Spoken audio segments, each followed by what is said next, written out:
Voilà, bonjour, bienvenue dans cette avant-dernière vidéo relative à la fiscalité directe et à votre formation au brevet de spécialiste en finance et comptabilité. Cette avant-dernière vidéo est en fait la dernière qui a trait spécifiquement aux personnes morales.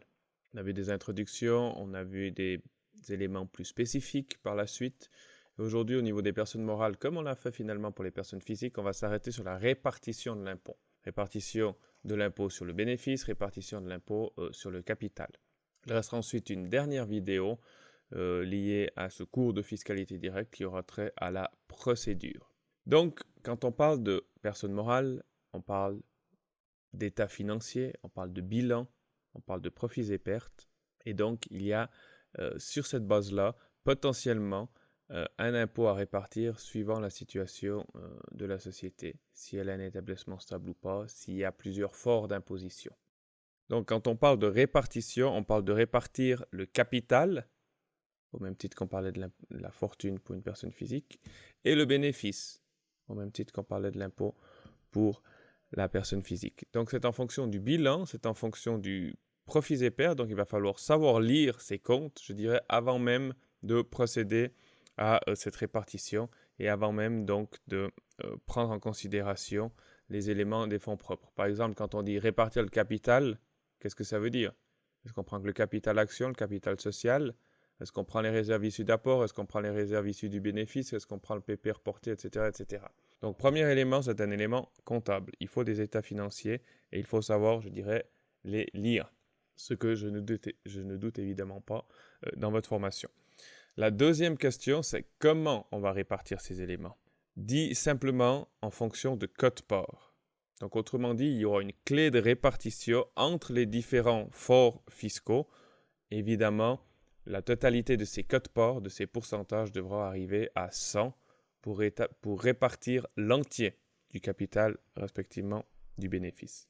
Autre question, quelles sont les méthodes nécessaires à cette répartition? Il y en a deux principales, la méthode directe et la méthode indirecte.